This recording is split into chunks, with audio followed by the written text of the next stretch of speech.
If you don't take the blame for your sister tonight, consider yourself dead to this family." My father's roar echoed violently through the living room. Red and blue police lights flashed through the window curtains, illuminating my sister's panicked face, the golden child who had just plowed her luxury car into an elderly man on the street and fled the scene dead drunk. My mother squeezed my wrist so hard it left a purple bruise, shoving the bloody car keys into my palm before whispering venomously into my ear. "Tell the police you were the one driving. You're just a useless freelancer, but your sister is a star. She has her whole bright future ahead of her." My father blocked the front door, his eyes cold enough to swallow me whole. "You useless parasite. Take the fall for your sister, or get out of this house forever." I didn't cry. I didn't tremble. I looked down at the blood-stained keys in my hand, slowly smiled, and calmly walked out the door. They watched me leave with smug satisfaction, convinced that their useless daughter was obediently sacrificing herself to take the fall for their precious golden child. But they had no idea. I wasn't walking out there to confess. They had no idea that the person they were trying to frame tonight was actually the United States Federal District Judge in charge of this entire jurisdiction. And I was about to personally sign the arrest warrants to send every single one of them to prison. To understand why I could calmly smile in the face of my own parents' ultimate cruelty on that stormy night, I need to take you back a few hours to before it all began. My name is Eleanor Vance. For 30 years on this earth, in the eyes of my parents, I was never a true daughter. I was merely a mistake, an outsider, an invisible ghost in my own home. All the love, wealth, and pride of Arthur and Margaret Vance were lavished entirely on my sister Chloe, who is 7 years younger than me. Whatever Chloe wanted, Chloe got. When she needed money to study abroad, my parents didn't hesitate to sell an entire apartment to fund her. When she wanted a brand new luxury Mercedes for her birthday, my father immediately pulled out his wallet without a second thought. Meanwhile, to cover my tuition at Chicago Law School, I had to hustle through 3 part-time jobs simultaneously, eating discounted boxed meals and pulling hundreds of all-nighters in the library. On the day I graduated with high honors, the seats reserved for my family were completely empty. My parents were too busy taking Chloe on a lavish shopping spree in New York. In their eyes, my pursuit of a law degree was nothing more than the pathetic ambition of a useless leech. Looking back, I truly wonder, have you ever found yourself in a situation where your own parents favored a sibling so cruelly, treating them like royalty while dismissing your hard work with nothing but contempt? If you've ever been a victim of that kind of toxic favoritism, leave a comment sharing your story or simply type "yes" so I know I'm not alone on this journey. And don't forget to hit subscribe to Revenge Mosquito to stay with me until the very end of this story. What my parents and sister never expected was that at 30 years old, I had just reached a milestone that any lawyer would dream of. I was officially appointed as a United States Federal District Judge for the Northern District of Illinois, a position wielding supreme legal authority, upholding justice for an entire federal jurisdiction. That weekend, I returned to the Vance mansion with a small suitcase, carrying my judicial robe and a federal badge still smelling of fresh metal. I held on to a tiny, naive hope that maybe, seeing my success, my parents would finally look at me differently, and that somewhere deep in their hearts, there was still a sliver of love for their eldest daughter. But their reaction, the moment I stepped through the front door that afternoon, shattered the very last piece of naive hope I had left. I stepped into the luxurious 2-story mansion in the suburbs of Chicago, with my small suitcase in hand. The welcome I received wasn't a hug or a warm greeting, but a cold, disdainful glare from my mother as she reclined on her expensive leather sofa. Margaret didn't even bother looking up from her iPad, uttering in a screechy voice, "Take off your shoes right now, Eleanor. Don't drag that filthy street mud onto my velvet carpet. And why are you even back here? This house isn't a free hotel." At the dining table, my father, Arthur, was casually sipping expensive whiskey. He chimed in with a harsh, grating tone. "I heard you're doing some kind of freelance legal consulting these days. Do you even make $2,000 a month? Try to find a real job, will you? When my business partners ask about my eldest daughter, I don't even know where to hide my face. Look at your sister, only 23 and already a media partner, buying her own designer handbags. And look at you, 30 years old and still a complete failure. I nodded in silence and pulled out a chair at the furthest corner of the table. This kind of blatant discrimination had been my reality for 30 years. My mother lovingly placed the finest piece of beef onto Chloe's plate, completely ignoring my existence. Right then, the black phone in my coat pocket vibrated frantically. This was no ordinary phone. It was a high-level encrypted device issued by the U.S. Department of Justice exclusively for federal judges. On the screen, the caller ID flashed. Chief Miller, head of the U.S. Marshal Service, Chicago region. My mother shot me a piercing glare, snapping arrogantly. Spam call? Turn it off right now. Buzzing like that during a family dinner, you truly have zero basic manners. I calmly swiped the screen to decline the call, replying softly, Yes, ma'am. It's just an unimportant call. My parents had no idea that the unimportant call they forced me to turn off was actually from the U.S. Marshals, reporting urgently on security protocols for a high-profile gang trial next week, where I would be sitting on the bench as the presiding chief judge. By around 10 that night, Chloe had downed her third glass of gin. Her eyes were glazed over, her breath reeking of alcohol, yet she stumbled up to grab the keys to the brand-new Mercedes our parents had just bought her. Slurring her words, she announced she was heading to a downtown nightclub to party with her wealthy friends. Watching her wobbly steps, I stood in the hallway and voiced a warning. Chloe, you've had way too much to drink. Driving like this is illegal and extremely dangerous. Let me order an Uber for you. Instantly, my mother lunged forward like an enraged animal. She snatched the keys out of my hand and shoved me backward hard. Stop prying into your sister's life. You're just jealous because she has a luxury car while you have to take the subway, aren't you? What a petty, bitter creature. My father slammed his hand on the table, yelling at the top of his lungs. Let your sister go out. You have no right to preach in this house. Get out of my sight and go to your room. Chloe glared at me with utter contempt, stuck her tongue out, and rushed out the door. The roar of the Mercedes engine echoed loudly before speeding off into the dark night, tearing through the rain that had begun pouring over Chicago. I stood frozen in the darkness of the living room, watching the taillights vanish down the road. I knew tonight would be anything but peaceful. The encrypted phone in my pocket vibrated once again, and that was the exact beginning of the nightmare my family had spun with their own hands. The clock in the living room struck exactly 1:30 in the morning. The mansion was swallowed by the sound of torrential rain relentlessly battering against the glass windows.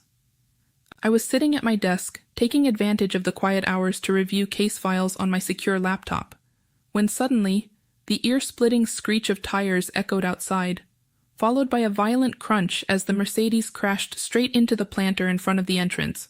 The front door was slammed open. Chloe burst into the house in a state of absolute hysteria. Her clothes were disheveled, her makeup smeared across her face in a messy blend of sweat and tears. A suffocating stench of gin filled my nostrils, but the most horrifying detail was her expensive white dress. Splatter marks of fresh crimson blood were sprayed across the hem. My parents rushed downstairs in a panic. My mother wrapped her arms around Chloe, frantically asking, "What happened, my sweet girl? My love, why are you crying like this?" Chloe screamed through choked sobs, trembling uncontrollably like a leaf. "Dad! Mom! Please help me. I'm ruined.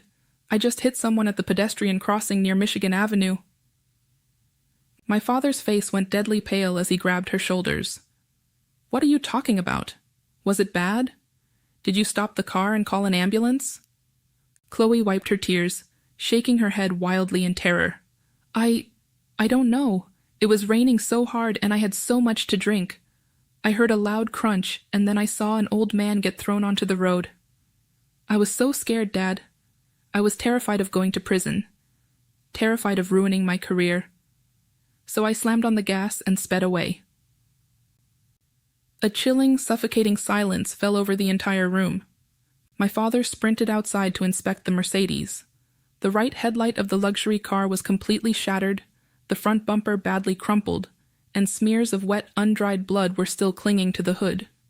It was irrefutable evidence of a horrific felony hit and run. My mother collapsed onto the floor, tightly clutching Chloe, who was sobbing hysterically. "Oh, dear God! My baby's future, her career, what's going to happen? If the police find out about this, Chloe will go to prison. She's only 23, she can't go to prison." And then, as if driven by a cruel, subconscious instinct hardwired into this family, 3 pairs of eyes instantly snapped toward me, the only person who was still standing quietly in the corner of the room. My father stepped toward me, his eyes bloodshot with rage, looking at me as if I were nothing more than a sacrificial lamb. My mother stopped crying, wiped her tears away, and her expression transformed into a spine-chilling malice. Not a single one of them cared to ask if the poor victim lying out in the freezing rainstorm was still alive. Their only obsession in that moment was figuring out how to turn their useless daughter into the scapegoat to take the fall for their precious golden child. My father stepped toward me, one slow step at a time, his eyes burning with menacing rage. He pointed his finger directly at my face, his voice chillingly cold. "Eleanor, listen to me. Tonight you were the one driving that car. You hit that old man, not Chloe." I looked him straight in the eyes, my voice astonishingly calm. "What on earth are you talking about? I've been sitting in the living room working all night. That car belongs to Chloe, and she was the one who drove drunk and fled the scene. Why should I take the fall for her? Why?" My father roared, slamming his palm down onto the table so hard a porcelain plate shattered across the floor. "Because you are useless. You do some pathetic freelance legal work that pays peanuts and has no future. Chloe is an influencer with hundreds of thousands of followers. She's about to sign a massive media contract. If she goes to prison, this entire family collapses and her career is destroyed. If you go to prison for a few years, nobody cares, but Chloe can't." My mother rushed over, forcefully grabbing my wrist, not to beg, but to coerce me. "Eleanor, we raised you all these years, and this is when you repay this family. Take the blame. We'll hire a cheap lawyer to cut your sentence down to a couple of years. In return, when you get out, we'll give you a lump sum of money. Consider it selling a few years of your freedom to save your sister." I let out a bitter laugh. Their words stabbed through me like jagged blades, shredding the very last piece of familial affection I had left. They didn't see me as a daughter, nor as a human being with self-respect. They saw me as a sacrificial pawn that could be easily discarded to protect their precious golden child. "Never!" I growled, shoving Margaret's hands away. "I will never go to prison for someone else's crime. Chloe committed a crime, and she will face the law herself." My mother's face transformed instantly. The fake pleading vanished, replaced by an expression of venomous malice. She looked at my father and gave him a sinister nod. "She won't do it willingly? Then don't blame me for being ruthless." With terrifying speed, Margaret snatched the bloodied Mercedes keys out of Chloe's hands. She rushed straight toward the coat rack in the corner of the room, where my coat and the high heels I wore that afternoon were placed. Right before my eyes, my own biological mother shoved the blood-stained car keys deep into my coat pocket. Then, she grabbed a paper napkin, wiped a smear of fresh blood still clinging to the front of the Mercedes, and frantically smeared it onto the heel of my shoe. She turned around and glared at me with a wicked smile. "You refuse to take the fall? Let's see how you explain it when the police find the bloody car keys in your coat pocket and the victim's blood on your shoe. Who do you think the police will believe, a useless freelancer or your own parents?" They thought their little scheme was flawless. They thought I was backed into a corner, paralyzed in hopeless despair. But they had no idea that the exact moment Margaret walked toward that coat rack, I had quietly tapped a security button pinned to my lapel. A micro camera disguised on my collar, the kind used exclusively by federal agents, had recorded every single second.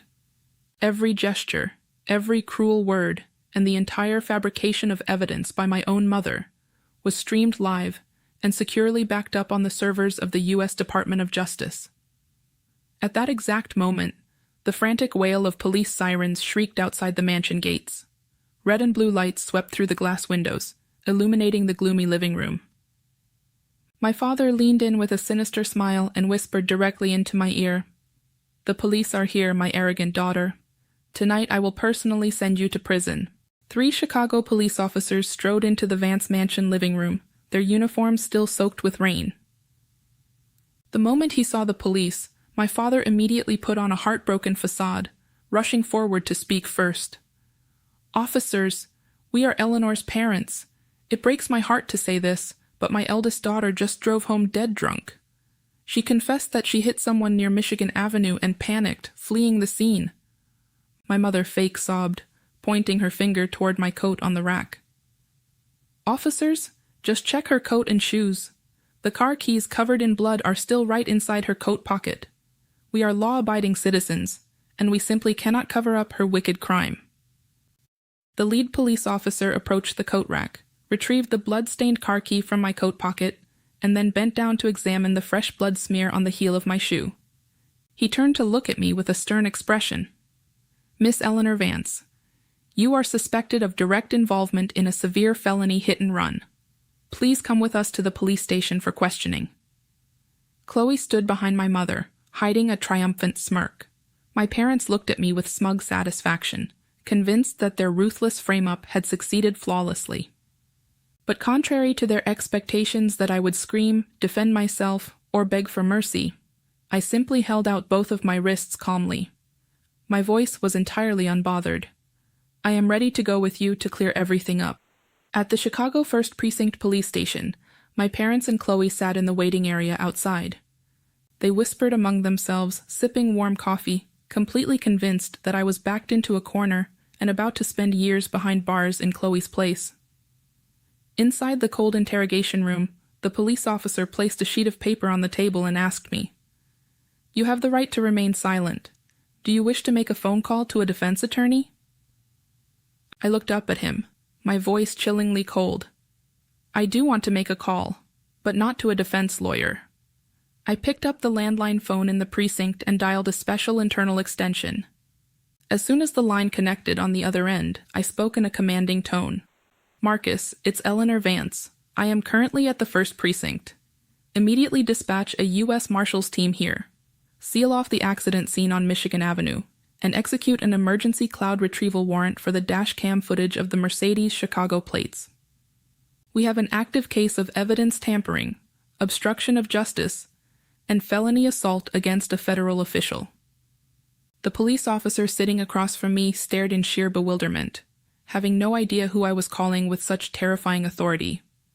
Barely 10 minutes later, the precinct chief inspector burst into the interrogation room, his face deathly pale and cold sweat dripping down his forehead.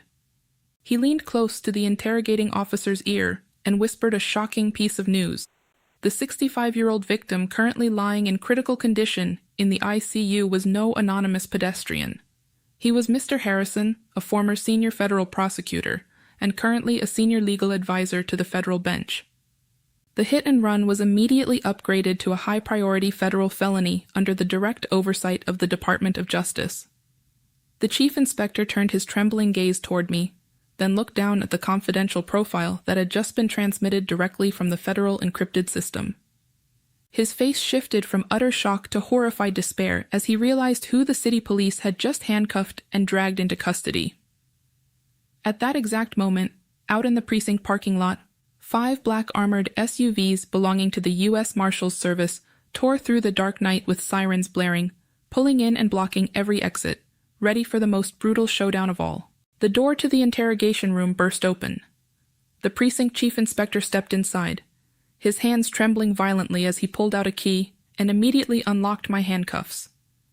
He bowed respectfully, his voice quivering with profound fear. "Judge Vance, I offer my most sincere apologies for the grave mistake made by my subordinates.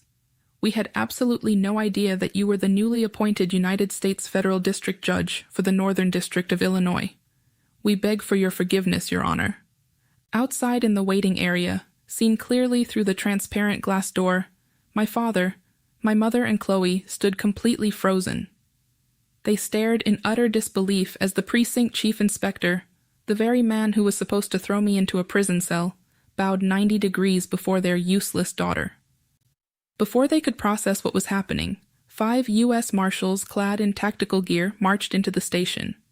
They immediately escorted my father, my mother, and Chloe straight into the precinct's main conference room. My mother, still desperately clinging to her delusion, shrieked in panic, "What are you doing? Why did you release her? She's the one who ran that man over. The bloody car keys are in her coat pocket. Arrest her." The chief U.S. Marshal stepped forward without a word and pressed a button, turning on the large projector screen in the room. The first layer of truth was exposed. The screen displayed the cloud video footage retrieved directly from the Mercedes. The dashcam angle vividly captured Chloe chugging gin behind the wheel while recording TikTok videos. Then came the terrifying moment her car plowed straight into Mr. Harrison at the crosswalk, followed by the sound of Chloe swearing and frantically slamming on the gas to flee. The second layer of truth unspooled before my stunned family. The screen switched to crisp, high-definition first-person footage recorded by the hidden micro camera on my lapel. It documented every single detail, from Margaret's cunning expression as she smeared blood onto my shoe and shoved the keys into my coat pocket, to Arthur's ruthless growl as he tried to force me into prison to save his golden child. My mother collapsed into a chair, her eyes wide with terror, her face drained of every drop of blood. My father trembled so violently that the plastic cup in his hand slipped, spilling water all over the floor. And then, the final layer, the total, unvarnished truth, was delivered in the complete downfall of my family. I slowly stood up, pulled a gold-plated eagle badge representing the U.S. federal court from my pocket, and pinned it securely onto my chest. The badge gleamed brightly under the conference room lights, a symbol of the highest legal authority in the district. I looked directly into the eyes of all 3 of them, my voice sharp, cold, and heavy as iron. "Arthur, Margaret, and Chloe, do you have any idea what penalties you face for felony hit and run under the influence, active evidence tampering, framing a federal official, and threatening a United States federal judge in the line of duty?" Chloe collapsed onto the floor, crawling forward to grab my leg, screaming in utter despair, "Sister, Eleanor, you're a federal judge? I didn't know. I really didn't know. I'm your biological sister. Please save me. I don't want to go to prison." My father fell to his knees in front of me, his usual arrogant pride replaced by sheer terror and humiliation. His voice quivered as he pleaded, "Eleanor, my beloved daughter. We were foolish. You're a judge. Why didn't you tell us sooner? We're family. We can handle this privately behind closed doors. Please forgive us this time." I looked down at them without a shred of pity, without a single tear. Whatever patience and love I had once harbored for this family had died permanently tonight. You called me a useless parasite. You tried to throw me into prison just to protect your precious golden child. Well, tonight, it is by my own authority as Federal Judge Eleanor Vance that I authorize emergency arrest warrants for every single one of you. I shoved Chloe's hand away and turned my back on them. Behind me, the metallic clinking of steel handcuffs echoed sharp and cold. 3 federal officers slammed Chloe, Arthur, and Margaret onto the table, snapping handcuffs around their wrists amid their hysterical screaming, begging, and desperate sobs that filled the precinct. A few months later, the trial of the Vance family took place under an intense media spotlight across the entire state. To ensure absolute judicial impartiality, I voluntarily recused myself from presiding over the case. However, the comprehensive audio, video, and documentary evidence I provided served as an irrefutable final blow. Chloe was sentenced to 8 years in federal prison, without parole on charges of felony hit and run under the influence, evidence tampering, and obstruction of justice. Her bright future as a media star, her drawer of designer handbags, and the lavish lifestyle she was so proud of were permanently locked away behind the cold stone walls of a federal penitentiary. My father, Arthur, and my mother, Margaret, received 3-year suspended sentences along with a record-breaking financial restitution fine. Our entire estate, including the luxury mansion and the Mercedes, was forced into an emergency auction to cover victim compensation and legal fees.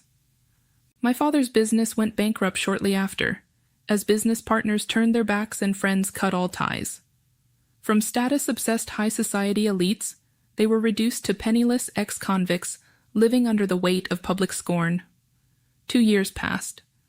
The city of Chicago welcomed a golden sunlit autumn. Inside the main courtroom of the U.S. Federal District Court, I stepped out wearing my familiar black judicial robe, taking my seat at the bench as presiding judge, wielding the gavel of justice. Sitting in the front row of the gallery was Mr. Harrison, my beloved mentor and former senior prosecutor, who had fully recovered from the accident. He smiled and nodded at me, his eyes filled with immense pride. My parents have come to the courthouse gates many times, sending tear-stained letters begging for my forgiveness, pleading for financial handouts just to get by. But I have never opened a single one of those letters. I learned to permanently sever toxic ties, even with those who share my blood. Forgiveness belongs only to those who genuinely repent, not to those who merely regret that their scheme to destroy another human being failed. The priceless lesson from my story is this: family is never a free pass for crime. Blind favoritism and the coddling of bad behavior will never build a child's future. It will only drag the entire family into complete ruin. And most importantly, karma may take its time, but you will always reap what you sow. When you live with integrity and rise through your own hard work, no amount of cruelty or dark malice can ever defeat you under the light of truth and justice.